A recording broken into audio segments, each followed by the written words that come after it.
අද හදමු අපි ඩෝනට්ස්. මම කියලා දෙන්නේ ඩෝනට් 10ක රෙසිපි එකක්. මේකට අපිට සීනි, ඊස්ට් වගේ මද රස්න උණු වතුර ඕනේ. මේක මම මේ වීඩියෝ එකේ පෙන්නන විදිහට දාගෙන විනාඩි 30ක් පිපෙන්න තියාගන්න ඕනේ. ඊට පස්සේ පිටි ටිකක් අරගෙන ඒකට අපි බටර්, බිත්තර, කිරි, ඊස්ට් දාගෙන පිටි එක හොඳට අනා ගන්න ඕනේ.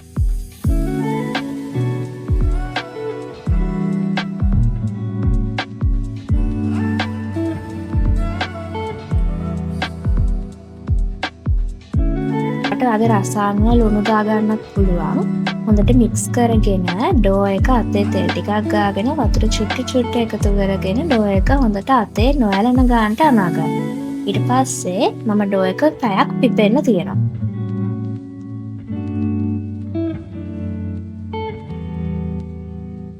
පැයකට පස්සේ ගත්ත ඩෝ එක ෂීට් එකකට පිටි ටිකක් දාගෙන ආපහු ටිකක් හොඳට අනාගෙන එක් ඩෝ එක කෑලි දෙකකට කපා ගන්න. ඊට පස්සේ වීඩියෝ එකේ පෙනෙන විදිහට මම රෝල් කරගෙන ඩෝනට් කට එකක් තියලා ඔයාලා මේ ඩෝ එක කපා ගන්න.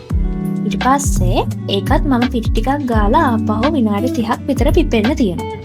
විනාඩි 30කට පස්සේ ගත්ත ඩෝනට් ටික අපි ගැඹුරු තෙලේ බැද ගන්න ඕනේ විනාඩි 2ක් 3ක් අතර.